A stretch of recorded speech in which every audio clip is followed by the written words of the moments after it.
ওই রে চৈতালি এই হারামজাদি বেড়ি ছাওয়া সারাদিন খেলে মানুষের বাড়ি করে বেড়ায়।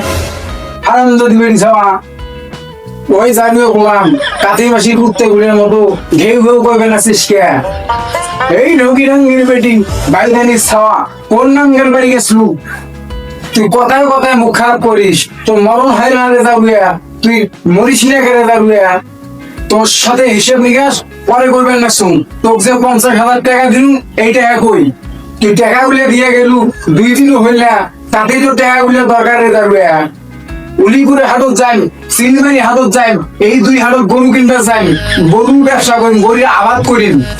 ঘরে একটা টাকাও নাই, মুই বাপের বাড়ির টাকা দিছ, সবাই মোর ভাইয়ের চাকরি হইবে, ওই চাকরির জন্য টাকা পাঠিয়ে দিছ। ওরে শালী মন্দির বেটি, তুই কোন লোকের শালী মন্দির বেটি?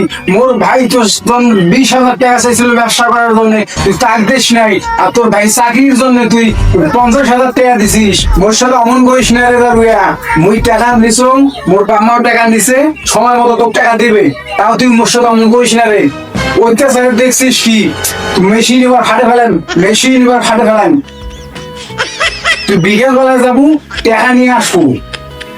মুই যদি জানু হয় তুই টাকার জন্য মোর সাথে এরকম করলি হয়, মোর বাবুর টাকা দিলুম না হয়, মোর ভাইয়ের টাকা দিলুম না হয়। এখন সপ্তাহ ধৈর্য ধর, মুই তোর টাকা দিয়ে দিবেন। তোর ছোট ভাইরা ব্যবসা করার জন্য 20,000 টাকা চাচ্ছিল, তুই টাকা দিস নাই।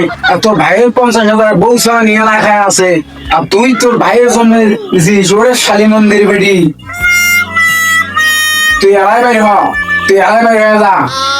ওই যাবি বললাম তোর ভাইয়ের প্রতি তোর এত তুই তো না খায় আসলু, অনাহারে আসলু, ওই তোর তো কোনোদিন দিল না। ওই যাবি বললাম আল্লাহ মুখ বাঁচাইছে, তোর কাছে যৌতুক নাই।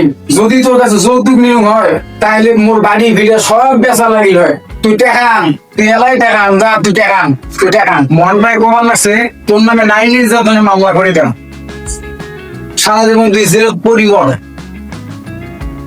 মেশিন কেন মানে আমার এলাই স্টার্ট দেওয়া না রে। তুই টাকা আনবু, তুই না আনবু, তোর সংসারত ঘুরি, তোর কপালত ঘুরি।